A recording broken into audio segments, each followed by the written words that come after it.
तर या सगळ्या संदर्भात आपल्यासोबत बोलण्यासाठी नेते गोपीचंद पडळकर सध्या जोडलेले आहेत। गोपीचंदजी, आपण पाहतोय की निदा खानचा गेल्या 27 दिवसांपासून शोध सुरू होता। तिला संभाजीनगरमधून काल रात्री अटक केली। मात्र या सगळ्या प्रकरणाला आज वेगळं वळण लागतंय। एमआयएमच्या एका नगरसेवकानं निदा खानला गेल्या काही दिवसांपासून आसरा दिला होता अशी माहिती आहे। सकाळी संजय शिरसाट असं म्हणाले होते की इम्तियाज जलील यांचा निदा खानला पाठिंबा होता आणि आता ही माहिती समोर येते। हे सगळं प्रकरण नेमकं कुठल्या वळणापर्यंत जाणार असं वाटतंय? बघा, हे अतिशय गंभीर प्रकरण आहे। आम्ही आता सातत्याने या विषयामध्ये काम करतोय। कॉर्पोरेट कंपन्यांमध्ये सुद्धा लक्ष हिंदू मुलींना लक्ष केलं जात आहे। त्यामध्ये निदा खान या सगळ्या प्रकरणाची मास्टर माइंड आहे। कारण निदा खानकडे वेळोवेळी त्या मुली तक्रारी केल्या होत्या।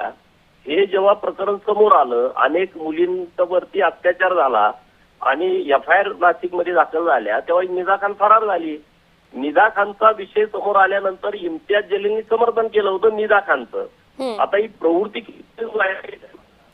नाशिकमध्ये अशोक खराताचं प्रकरण घडलं। कुठल्याही हिंदू कार्यकर्त्यांनी, हिंदू नेत्यांनी, सरकारमधल्या कुठल्या अशोक खरातचं समर्थन केलं, त्याला जेलमध्ये टाका, त्याच्यावरती कारवाई करा, जास्तीत जास्त FIR दाखल करा, हीच भूमिका सगळ्यांची होती।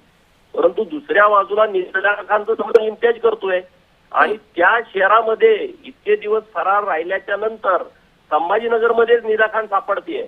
याचा अर्थ असा आहे, इम्तियाज जलीलचं पूर्ण समर्थन या प्रकरणामध्ये आहे। नगरसेवक हे तर नुसते पुढे दिसायला आहेत, नगरसेवक तर आरोपी होतील, परंतु या सगळ्या प्रकरणामध्ये इम्तियाज जलीलची चौकशी होऊन त्यांच्यावरती गुन्हा दाखल करून त्यांना या प्रकरणामध्ये सहआरोपी करून त्यांना जेलमध्ये टाकलं पाहिजे, ही आमची मागणी आहे। पडळकरजी, मात्र एक महत्त्वाचा मुद्दा, निदा खानला जर एक नगरसेवक अशा पद्धतीने आसरा देत असेल, मग धर्मांतराचं हे जाळं किती मोठं व्यापलेलं असू शकतं? खूप मोठं जाळं आहे, खूप मोठं षडयंत्र आहे। पैसा पुरवला जातोय, हिंदू लोकांना टार्गेट केलं जातंय, त्याच्यावर लक्ष ठेवून त्यांच्या असहायतेचा गैरफायदा,